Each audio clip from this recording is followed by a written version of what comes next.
A Class 7 Volcano world was meant to melt steel. She said it needed a jacket. The data came in at 0340 station time, and I was already awake.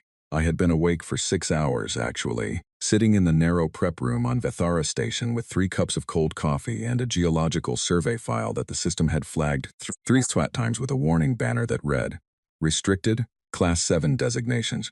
Authorized personnel only." I was authorized personnel. I had the clearance.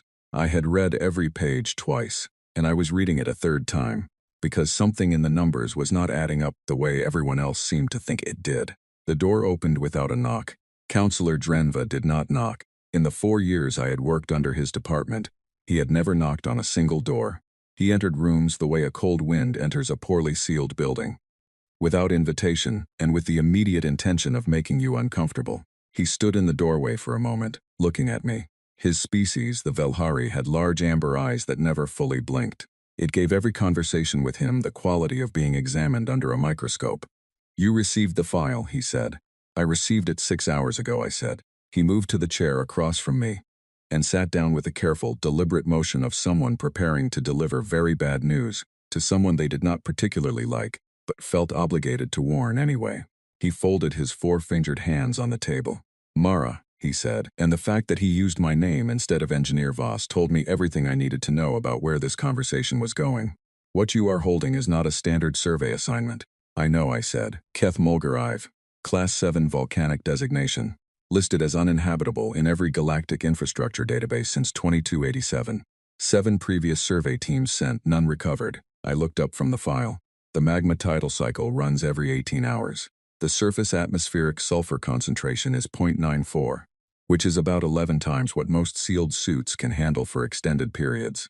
The average surface temperature in the low elevation zone sits around 1400 degrees Celsius, which is, for reference, hot enough to liquefy most standard-grade structural alloys." Drenva was quiet. "And you're sending me there," I said. He straightened in the chair. "The Council has determined that a final survey attempt is warranted before the planet is permanently reclassified as a dead zone and sealed from all approach. Given your specialization in geothermal systems and your performance record, you need someone expendable with a relevant skill set," I said. The silence that followed was not a denial. It was the particular silence of someone who had prepared a more diplomatic version of exactly that sentence and had just had the diplomatic version stripped away from them. I looked back at the file. The thing about Keth Mulgar Ive, the thing that had kept me awake for 6 hours, the thing that made the numbers not add up, was this. The planet was not chaotic. That was the word no one in the survey reports had used, but it was the word that kept pressing itself against the back of my eyes as I read. The previous teams had all described the planet using words like violent, unstable, unpredictable, catastrophic, and the surface conditions were all of those things. I was not disputing the surface conditions. But the geological data underneath those conditions told a different story. The magma tidal events ran on a cycle. The pressure release vents along the northern ridge system fired in a sequence, not randomly, but in a rotating pattern that moved from west to east over approximately 4 hours.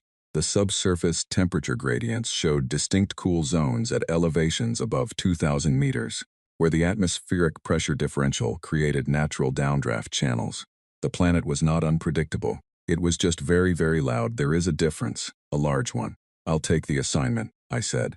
Drenva blinked both of his amber eyes at once, which for a Velhari was the equivalent of a sharp intake of breath. "You understand the classification," he said. "The previous survey personnel were not. The conditions are not survivable for extended. I'll need the full subsurface scan archive," I said. "Everything the previous teams recorded before they stopped recording. I'll also need the atmospheric composition data going back to the first orbital survey in 2287, and I want the raw seismic logs rather than the process summaries. The processing filters out what the analysts consider noise. I want the noise," he stared at me. "And a standard grade 4 field kit," I said, "and a week to prep before departure. Can you get me that?" "The Council expected you would need time to." He started again. "The Council expected you would want to contact your family, arrange your personal affairs." I put the file down on the table and looked at him properly. He genuinely believed he was looking at a woman who had just accepted a death sentence with unusual composure. I could see it in the way his amber eyes had gone very still. He was filing this interaction away under the category of, "Humans are strange about mortality." I was not being strange about mortality. I was being practical about geology. Tell the council I'll contact them if I need anything additional, I said. And Drenva, I want the noise in those seismic logs, the unprocessed data. That part is important. He left the room without quite knowing what to do with me, which was, in my experience, the most efficient way to end a conversation with a Volhari bureaucrat. I turned back to the file. In the prep room of Vithara Station, with cold coffee and the low hum of the ventilation system and the quiet weight of a planet 40, light minutes away that the entire galaxy had written off, I started making notes in the margins of the geological survey. Not goodbye notes, not last messages, architectural notes, because here is the thing about Keth Mulgar Ive. Here is the thing that 6 hours of reading had shown me. The thing the analysts had filtered out because it looked like noise. The thing the previous teams had not had the specific background to recognize. The planet ran hot, extraordinarily hot, but heat is not the enemy. Heat is energy. Energy is something you can work with. If you understand the pattern well enough. If you stop fighting it and start directing it. Every volcano on that planet was a power source. Every thermal vent was a resource. Every magma tidal event was a cycle that could be mapped, predicted, and, with the right infrastructure, redirected. Someone just had to go down there and be rude enough to start redirecting it. I drew a small diagram in the margin of page 47 of the geological survey, a simple lattice structure. Anchor points, dispersal channels. I had a week to turn that diagram into a construction plan. I got to work. Across the station in the corridor outside the prep room. I learned later that Drenva had stopped walking and stood very still for a moment before continuing on. One of his junior staff had asked him how the meeting went. He had apparently said in the careful, measured tone of someone trying to process something they did not fully understand. The human asked for the noise in the seismic data. The junior staff member had not known what to make of that. Neither had Drenva. That was all right. They would understand eventually. I had a planet to fix. The drop pod hit the upper atmosphere of Keth Mulgar Ive at 0612 local orbital time, and the first thing I noticed was the color. Everyone who had written about this planet, every report, every survey summary, every distress transmission that had managed to get out before the team stopped transmitting, had described the sky as red. Burnt red, blood red, ember red. The kind of red that makes the animal part of your brain sit up and take notice. Because for most of evolutionary history, that color in the sky meant something was on fire nearby. They were not wrong, the sky was red, but it was not a flat red, it moved.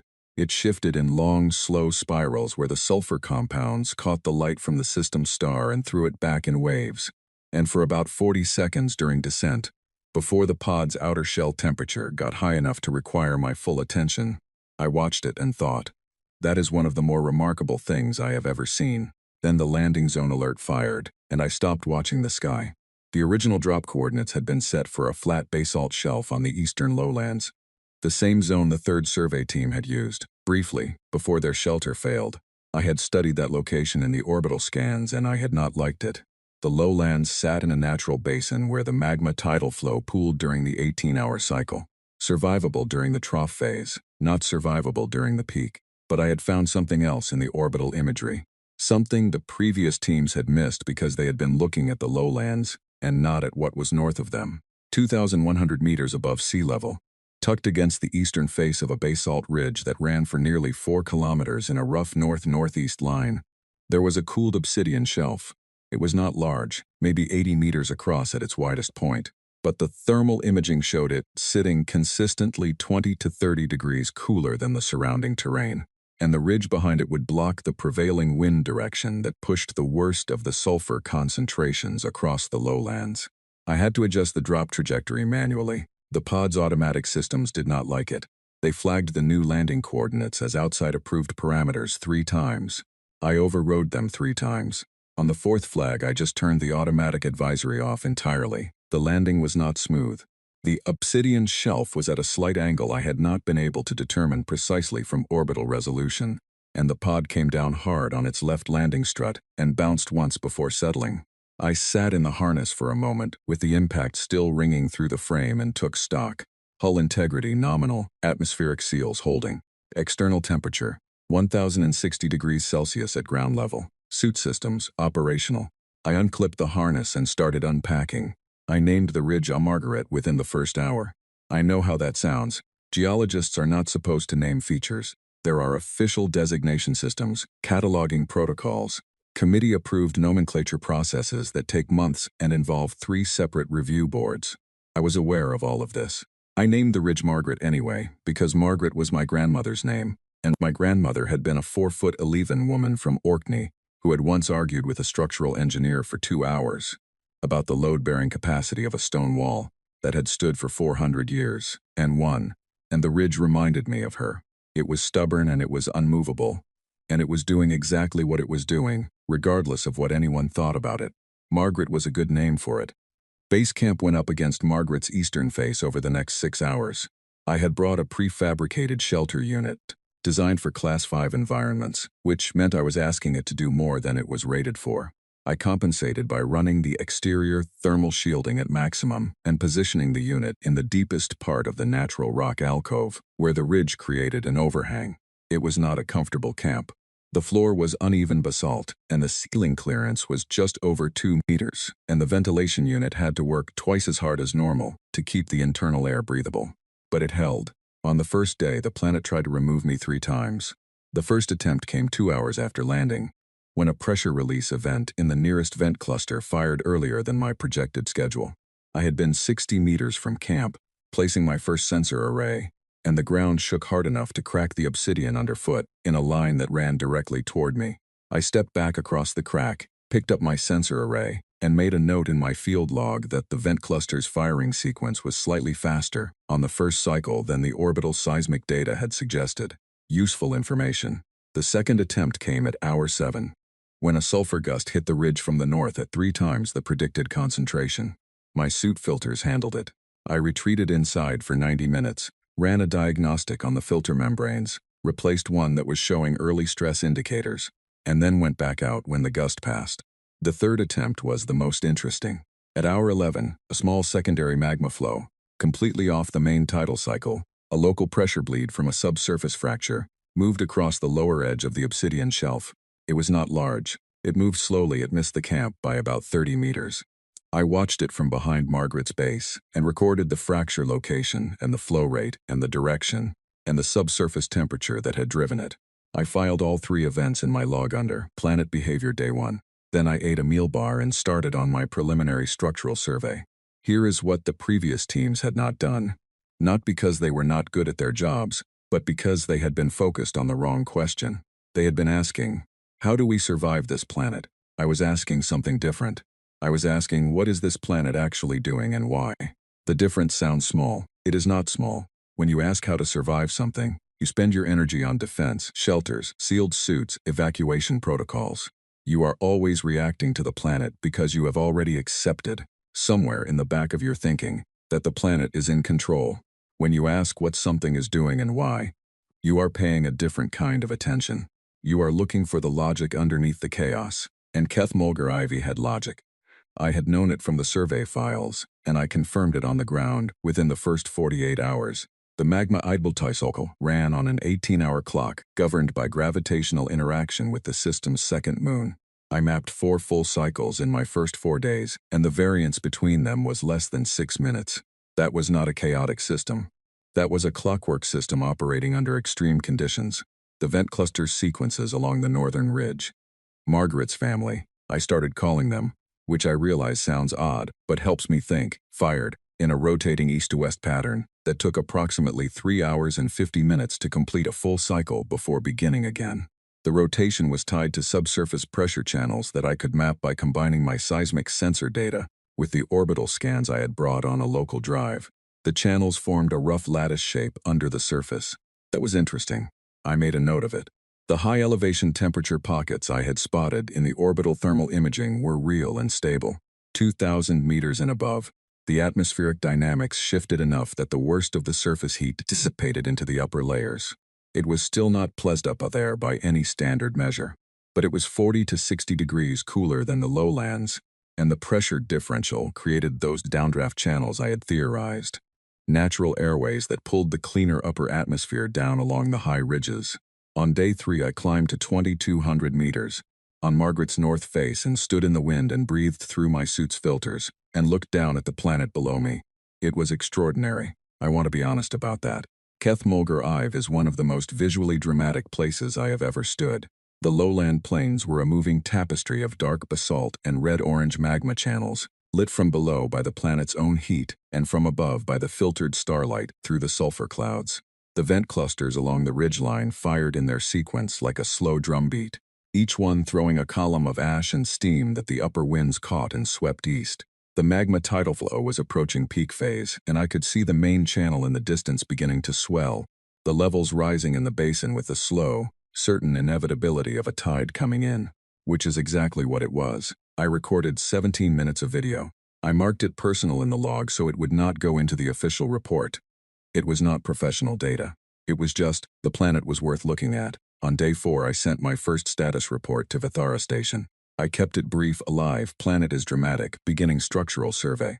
I found out later, much later, that the station received this transmission in complete silence, that Drenva read it 3 times, that the junior communications officer, who had been maintaining the watch on my frequency, had started, privately, keeping a tally on a small notepad. Day 1, day 3, day 4, no survey team had ever reached day 4. I did not know any of this at the time. I was sitting in my camp under Margaret's overhang, eating another meal bar, with the thermal sensors running and the seismic array pinging quietly, and the planet going about its loud, regular, utterly patterned business outside. And I was working on the problem that had been growing in the back of my mind since I had first looked at the survey files on Vithara Station. The planet was not the enemy. The planet was an engineering problem. A large one, yes. A hot one, definitely. But an engineering problem has a solution, or at least an approach, if you are willing to think about it the right way. I thought about it for most of the night, or what passed for, which on Kethmulgar Ivy was just the same heat and noise with slightly less starlight visible through the sulfur layer. By morning I had the rough shape of an idea. I called it a jacket. Not because the word was technically precise, it was not. And if I put it in an official report, I would have to replace it with dispersal lattice thermal redirection infrastructure or something similarly unpleasant to read. But in my own notes, in my own thinking, it was a jacket. Because what the planet needed, what I was starting to believe could actually work, was not a way to fight the heat. It was a way to redirect it, to give the planet's own energy somewhere to go, that was not straight outward and downward into everything at the surface. A jacket does not cool you down by fighting your body heat. It redirects it, it manages it. It makes it work for you instead of against everything around you. The planet ran hot. Fine. Every geothermal plant I had ever worked on ran hot. That was the point of it. You do not fight a geothermal system. You learn its pattern, and you build your infrastructure around that pattern, and you make the heat do what you want it to do. I fell asleep in my suit, propped against the wall of the shelter, with my field notebook open in my lap, and the word jacket written at the top of a new page, and 17 lines of preliminary thermal dynamics notes underneath it. Outside, the planet kept running. The vents fired in their sequence. The magma tidal cycle moved toward its peak, and then 6 hours later began its slow retreat. It did not know I was there. It did not care. It was just doing what it had been doing for 4 billion years. I was planning to ask it, politely but firmly, to do something slightly different. The proposal was 342 pages long. I know that because Drenva told me, in the message he sent after the council received it, with a tone that somehow managed to express both professional obligation and personal exhaustion in the same sentence. He said, "We have received your survey report and supplementary proposal. The council notes its length." Just that. The council notes its length. 342 pages of thermal dynamics modeling, subsurface geological mapping, structural anchor specifications, atmospheric dispersal calculations, and load-bearing analysis for a lattice network I wanted to build across the surface of a Class 7 volcano world. And the official response was, "The council notes its length." I sent back, "Let me know if they have questions." This was day 19. I was, by this point, deeply embedded in the planet's routine. I say routine because that is what it had become. Not comfortable. Kethmulgar V was never comfortable, and I want to be clear about that, because I think there is a version of this story where I make the planet sound manageable in a way that undersells how genuinely demanding it was every single day. The heat was constant. The suit work was physically exhausting. The air inside my shelter was always slightly stale no matter how well the filters ran, and the sound, the low permanent bone-deep rumble of a planet with too much energy and nowhere to put it, never stopped. You get used to it in the way you get used to tinnitus. It does not go away. You just stop consciously registering it every second. And then one day you realize you have not thought about it in 3 hours. And then it spikes again and you remember. But the work was good. The work was very good. I had 38 sensor arrays placed across a 40-kilometer survey zone by day 15. They were giving me a real-time picture of the planet's thermal and seismic activity that was more detailed than anything the orbital surveys had produced. Because orbital surveys see the surface, and I was seeing what was happening underneath it. The subsurface pressure channels I had mapped from my first days were more extensive than I had initially thought. They ran deeper, and they connected more vent clusters than the surface pattern suggested, and the lattice structure they formed underground was almost elegant. Almost as if the planet had, over 4 billion years of extreme geothermal activity, developed its own version of a drainage system. I say almost. I am not the kind of person who attributes intention to geology, but I will say this. When you work closely enough with a geological system for long enough, you start to develop an intuition for it, a sense of its preferences, its rhythms, the places where it wants to go, and the places where it resists going. Good geothermal engineering is not about forcing a system to behave the way you want. It is about understanding the system well enough that you can find the places where what it wants to do and what you want it to do happen to align, and then you build there. The jacket concept had been a rough idea in my notebook on day 4. By day 20, it was a structural engineering proposal with load calculations and material specifications, and a deployment timeline. The basic concept was this: a dispersal lattice, a network of anchor pylons driven into stable basalt at key points along the northern ridge system, connected by high-temperature alloy cables that would support a series of angled dispersal panels positioned above the main vent clusters. The panels would not block the vent output. They would redirect it, angle it upward and outward, rather than letting it spread laterally across the surface. Combined with thermal shielding anchored at the choke points of the main magma channels, points where the channels naturally narrowed, making them easiest to influence. The lattice would, over time, change the surface energy distribution of the planet's most active zones. Not permanently. I was not pretending to fundamentally alter a Class 7 volcano world with a few hundred pylons and some cables, but enough to create stable zones. Enough to push the surftar conditions in the shielded areas from Class 7 to something closer to a Class 4 or Class 5 designation. That was the target, not paradise, survivability.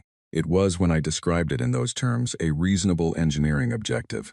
Once I described it as something achievable by one person with field equipment and a prep kit on a planet that had killed 7 previous survey teams, it sounded considerably less reasonable. I was aware of this. I included it in the proposal anyway, along with a very detailed construction timeline that demonstrated, mathematically, that it was possible. Possible was not the same as easy, but I have never been especially deterred by things that are merely difficult. The Council's response to the proposal, beyond Drenva's note about its length, came 8 days later in the form of a message from a Vilhari physicist named Dr. Orith Vel Sin. His message was formal, structured in the standard Vilhari academic register, and its purpose was clear within the first paragraph. He had been tasked with reviewing my thermal dynamics modeling and identifying its errors. The message was 4 paragraphs long. The first 3 paragraphs contained his methodological objections. The 4th paragraph was considerably shorter. It said, "I have not yet identified an error in your core dispersal modeling. I require additional time for review." I wrote back, "Take as much time as you need. Let me know if you want the raw seismic data. I have more of it than the proposal includes." 3 days later, he asked for the raw seismic data. We did not become friends immediately. Orith was careful and methodical and deeply skeptical in a way that I respected, because it meant his eventual conclusions would be reliable. But it made the early correspondence slow and slightly prickly. He would raise an objection. I would send data. He would go quiet for a few days. He would come back with a revised objection, or, increasingly, with a question rather than an objection. I preferred the questions. Questions meant he was actually thinking rather than looking for reasons to dismiss. Meanwhile, I started building. I want to talk about what building on Keth Mulgrev actually felt like, because I think it is important to understand it properly, and not just as an abstract achievement. It was physical work. It was hard physical work, in a suit that was rated for Class Sci-Fi conditions, and was therefore always running a little hot and a little stressed, with equipment that was designed for field survey, rather than construction. Using techniques I adapted on the fly from geothermal plant installation experience that had always before this involved support teams and heavy machinery and the ability to stop for the day and go home. I did not have support teams or heavy machinery. I had a rock drill, a cable tensioning rig I had partially improvised from survey equipment, and a considerable amount of time. The first pylons went in along Margaret's base. The basalt there was stable. I had run 3 separate geological tests to confirm it, and the natural angle of the ridge gave me a foundation geometry that simplified the structural math. I drilled anchor points, I set pylons, I ran preliminary cable between them. Each pylon took between 4 and 6 hours to place correctly, and I placed 3 pylons on a good day and 1 on a bad day. And some days I did not place pylons at all because the vent cluster near the work zone was in an active phase, and working in proximity to an active vent on Keth-Mulger IV is the kind of decision you only make once. Day 40 arrived, and with it the largest magma tidal event I had yet experienced on the planet. I had known it was coming.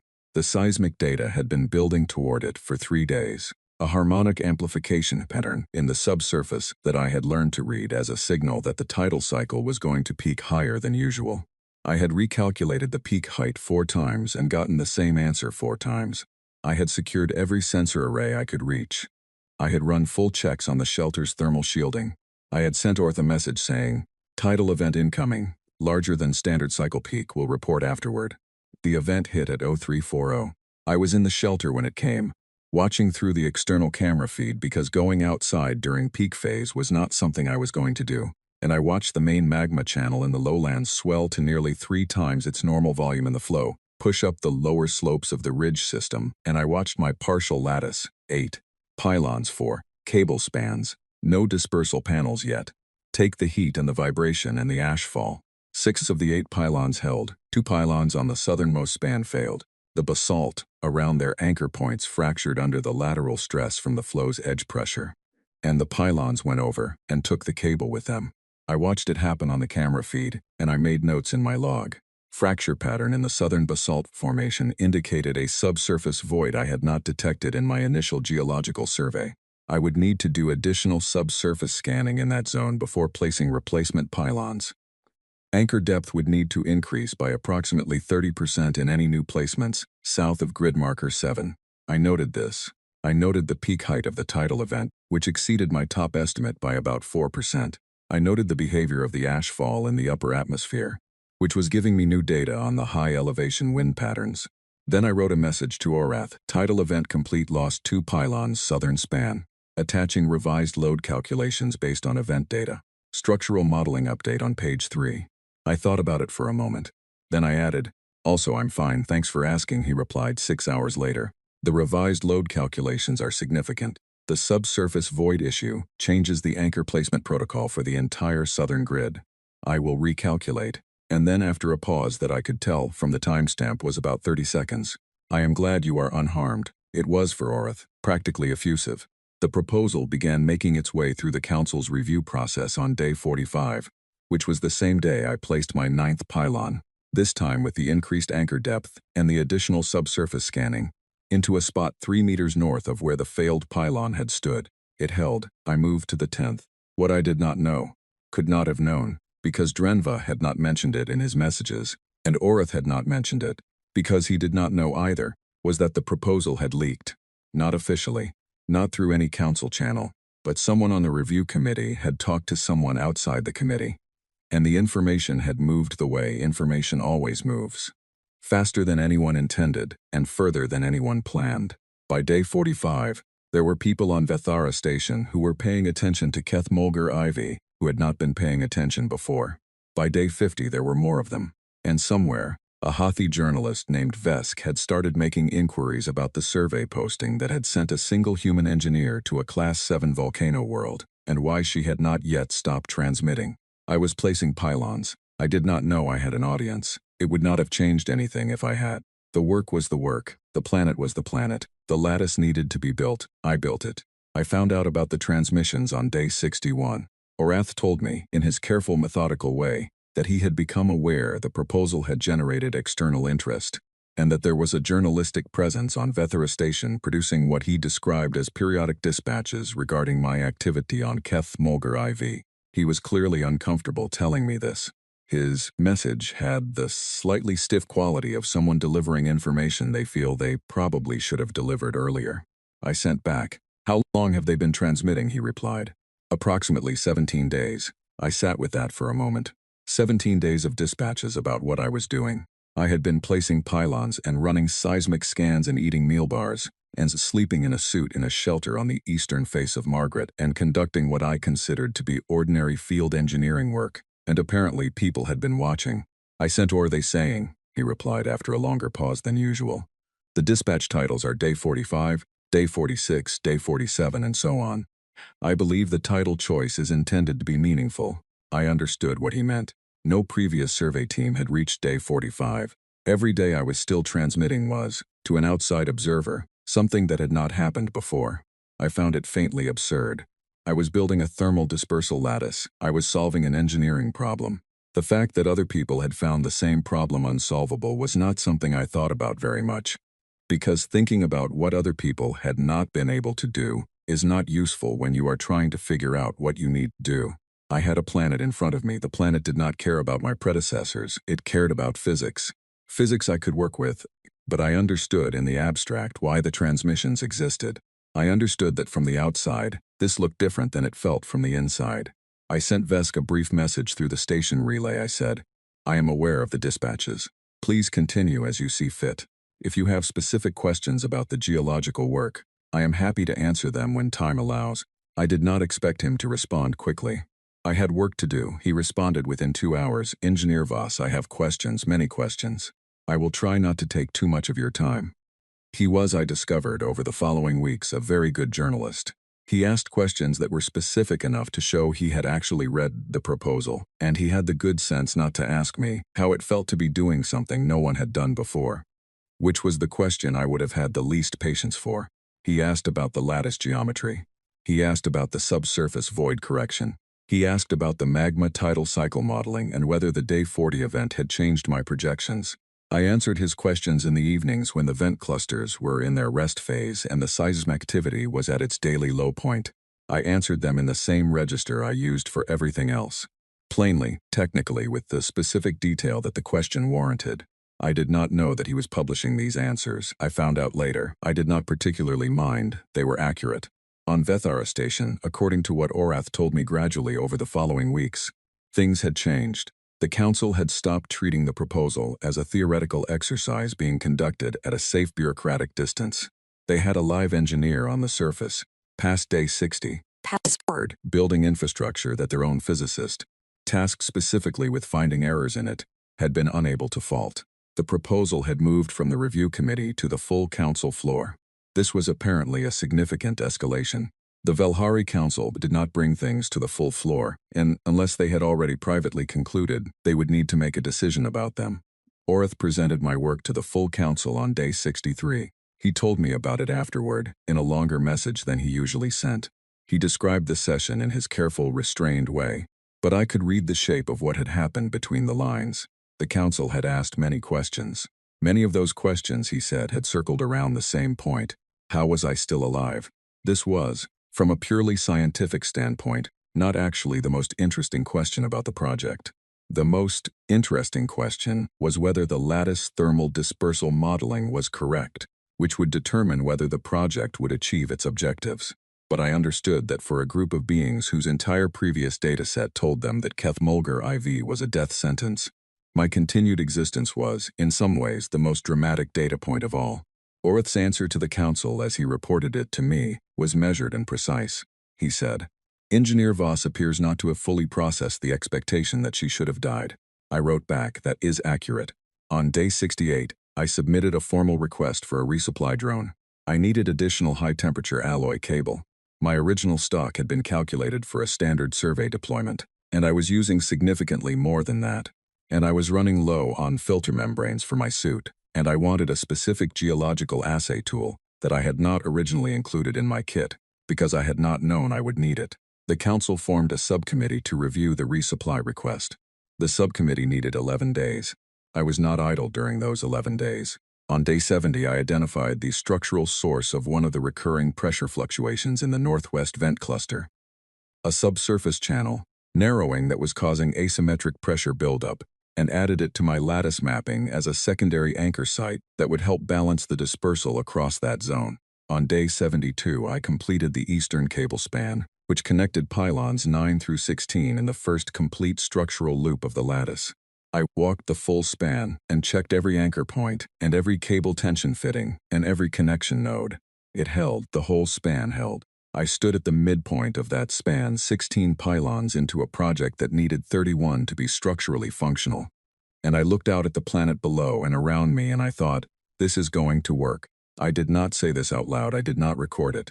I am saying it now, because it is true, and because that moment was the first time I felt the shift from believing theoretically that it would work to knowing in the way that experienced engineers know things, through the specific, physical, material reality of a structure that is standing up and holding against conditions that should be making it fail and is not failing, because the calculations were right, and the placement was right, and the work was done correctly. The resupply drone arrived on day 79. The Council's approval message arrived with it, written in the careful formal language of people who had technically been in favor of this project all along and wished to ensure that was on record. I unpacked the drone. On the day 79 evening, I sent a log entry that I later found out Vesk included in full in his dispatch. Resupply received. New filter membranes, cable stock, and geological assay tool. Lattice at 52% structural completion. Tidal cycle currently at minimum phase. Conditions favorable. Continuing tomorrow. Vesk later told me that this entry had been shared widely outside the original readership of his dispatches, that aliens across several species had read it, and that the response to it had been, in his words, difficult to characterize precisely. I asked him to try. He said, I think they were looking for something grand in it and found something ordinary instead. And then they could not decide if ordinary was more or less impressive than grand would have been. I thought about that. Ordinary is usually harder, I said. Grand things happen once. Ordinary things have to happen every day. He published that too. I did not mind. I had 29 pylons in the ground, and a nearly complete eastern span, and a resupplied kit, and a functioning shelter under Margaret's overhang, and 17 more pylons to place before the lattice would be structurally functional. I had one final anchor site that I had been saving, not avoiding, saving, because it was the most demanding placement of the entire project. It sat in the caldera zone of the primary vent cluster, the hottest and most seismically active point in my survey area. And it was also the single most important anchor in the entire lattice, because of its position at the convergence of 3 major pressure channels. Without that anchor, the lattice would function at roughly 60% efficiency. With it, the modeling showed the dispersal effect, reaching the full target parameters within 6 to 8 hours of activation. I had looked at that anchor site on my maps every day for the past 30 days. I had planned the approach twice, revised the plan once, and run the risk calculations 4 times with 4 slightly different variable sets, and gotten the same acceptable risk conclusion every time. Acceptable risk is not the same as no risk. I was very clear with myself about this. I scheduled it. I put it in my log as a planned activity for the morning after my next rest cycle. I prepared my equipment specifically for that placement. I checked my suit 3 times. Then I made myself eat a full meal. Not a meal bar, an actual prepared meal from my dwindling supply of the better food I had brought. And I brewed a cup of something warm, and I sat in my shelter with the seismic sensors pinging quietly and read a paper that Orith had sent me about subsurface pressure dynamics in Class 6 environments, which was interesting, and also had nothing to do with tomorrow's anchor placement, which was the point. Margaret stood outside in the dark and the heat, 4 kilometers of stubborn basalt, doing what she had always done. I would do what I needed to do in the morning. The caldera descent took 4 hours. I want to be precise about this because I think there is sometimes a tendency, in accounts of difficult things, to either make them sound more dramatic than they were, or to minimize them in a way that is its own kind of dishonesty. The descent into the primary vent caldera on Keth Mulger Live, on the morning of day 87, was the most technically demanding thing I had ever done in my professional life. I do not say that to impress anyone. I say it because it is accurate, and accurate is the only register I know how to use. I had rigged the descent system from my cable tensioning rig, 2 sets of geological survey anchors, and 140 meters of high-temperature alloy cable that I had set the previous afternoon while the caldera zone was in its daily low-activity window. The rig would lower me into the caldera at a controlled rate, hold me at depth while I set the anchor, and bring me back up. The caldera walls were stable. I had run 6 separate geological tests on the wall composition at my planned anchor site, and the basalt there was dense and unfractured, formed during a cooling event approximately 300,000 years ago, when a lava dome had collapsed. and the exposed surface had hardened into a formation that was, counterintuitively, one of the most structurally sound locations in my entire survey area. The heat at depth was serious. My suit's thermal management system was running at 93% capacity before I reached the anchor site, which was 15 meters below the caldera rim. That left 7% headroom. That was less than I would have chosen in a planned scenario. It was what the terrain and the physics gave me, and the thermal safety margin calculations showed it was within acceptable operating parameters for the duration of the work. Acceptable, not comfortable, acceptable. I set the descent anchors at 06's UNRO. I ran a final check on my suit systems at 061. I sent a message to Orith at 0618. Beginning final anchor placement primary caldera zone. Estimated completion 1100. Will report. I did not know at that moment what was happening on Vithara Station. I found out later. Orath had received my message and forwarded it to the Council Observer on duty. The Council Observer had flagged it as a significant event, which triggered automatic notification to the full Council communications system, which meant that by 0620 the Council had been notified that the final anchor placement was beginning.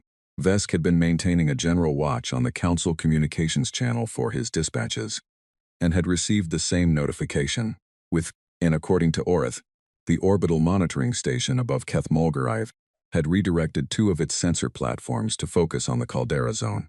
There were 17 people in the station's main observation room.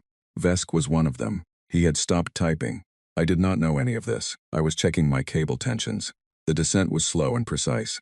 I had set the rig to lower me at a rate of 2 meters per minute, which meant 7.5 minutes to reach the anchor site. I watched the caldera wall pass, and I watched my suit temperature readings, and I watched the seismic monitor strapped to my forearm, which was giving me continuous data on the local ground activity. The readings were in the expected range. The caldera was in its low activity phase. I had timed this carefully. The anchor site was a specific point on the caldera wall that I had identified through my geological assay work. A dense basalt intrusion approximately 40 centimeters wide that extended from the surface to a depth of at least 3 meters, providing a solid foundation in the middle of the surrounding fractured rock. I reached it at 0634, the drill bit into the basalt cleanly. This rock had been waiting 300,000 years for someone to drive an anchor into it, and it did not resist. The drill depth reached specification at 0651. I set the anchor housing. I ran the thermal expansion check. The housing seated correctly. I attached the lattice connection cable, and then I ran the network activation sequence. It was not a dramatic moment in the way that dramatic moments are usually described. I pressed a sequence of commands on my field controller. The system sent activation signals down the cable network to all 31 pylons. There was a low vibration that I felt through the caldera wall where I was braced. The lattice tensioning to its operational configuration, each cable pulling to the calculated load distribution that the modeling had specified. It lasted about 8 seconds, then it was quiet, or rather, it was as quiet as Keth Mulgarive ever gets, which means the background rumble was still there, and the vent clusters were still firing in their sequence, and the planet was doing exactly what it always did. I waited. At 30 seconds, my suit's external temperature sensor showed the first deviation from baseline. The reading had been holding at 1080 degrees at my current elevation.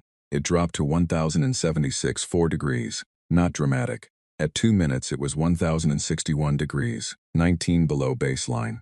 At 5 minutes 1042, 38 below baseline. The dispersal effect was working. The lattice was redirecting the surface energy upward through the vent channels rather than spreading it laterally across the shielded zones. It was doing exactly what the modeling had predicted, at almost exactly the rate the modeling had predicted. And I had been right, and the calculations had been right. And 342 pages of proposal had been right, and for a moment I just held onto the caldera wall, and let that fact exist without doing anything else with it. Then I ascended. The ascent took 4 hours because I moved carefully and checked every connection point on my descent rig as I came up, and I did not rush. The platform at the caldera rim felt very stable when I stepped onto it. Margaret was visible in the distance, her 4-kilometer silhouette unchanged and unchanging. I checked my suit. I checked the seismic monitor. I checked the lattice status on my field controller. 31 pylons active. All connections nominal. Dispersal efficiency reading at 97% of modeled parameters. 3% below the theoretical maximum, which was within expected real-world variance, and was, frankly, better than I had privately projected. I sat down on the basalt at the caldera rim and drank some water and looked at the planet. By 1700, 6 hours after activation, the surface temperature in the primary shielded zone had dropped to a Class 4 equivalent. Not everywhere, not permanently. The planet's total thermal output had not changed. I was not defying thermodynamics, I was redirecting them, and the heat was still there. It was just going up and out rather than down and across. But in the zones where the lattice anchors were concentrated, in the areas where the dispersal panels were angling the vent output skyward, the conditions had shifted in a way that was measurable and real. The atmospheric cycling in those zones began showing the first signs of change within 8 hours. The sulfur concentration in the lower elevation shielded areas started dropping as the cleaner upper atmospheric air began mixing downward through the natural channels that the temperature differential was strengthening. I logged all of it. I logged the temperature readings and the pressure changes, and the atmospheric composition shifts, and the seismic data, and the lattice performance metrics. I logged it as what it was, an engineering project at the completion of its first operational phase. Then I wrote my field log entry, lattice nominal, beginning site survey for Phase 2 habitation structures. I sent it at 21:34. Oreth told me later that the station received it at 21:41 after transmission lag, and that the observation room had been continuously occupied for over 14 hours by that point, and that Vesk had been sitting in the same chair the entire time, and had written 6 pages of notes that he later told Oreth he was not sure how to organize into a coherent dispatch, because he did not know how to explain to his readers the feeling of watching something impossible become something completed. Drenva, Oreth said, had read my field log entry in his office alone and had sat with it for a long time. He did not tell Orath what he had thought about. Orath did not ask. Some silences are worth leaving intact. The official delegation arrived on day 94. I had been conducting preliminary surveys for Phase 2 site selection, and had not, truthfully, spent much time thinking about what was happening off-planet. The work was absorbing, it always is. The delegation shuttle set down on the expanded landing platform I had cleared. During my Phase 2 prep work, there were 7 members, 2 council representatives, 3 geological survey officials, a Velhari atmospheric scientist, and Orath. I met them at the platform. Orath was shorter than I had imagined from the correspondence. Most Velhari are, compared to what humans picture. He had the amber eyes and the careful posture of his species.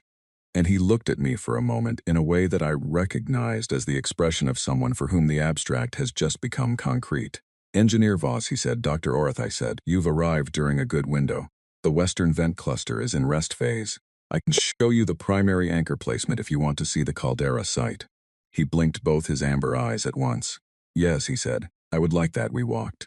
The rest of the delegation spread out behind us with their equipment and their note-taking devices, and I showed them the lattice and the anchor points, and the dispersal panels, and the temperature readings along the shielded zones, and they asked questions, and I answered them, and it was for the most part a very normal technical site review.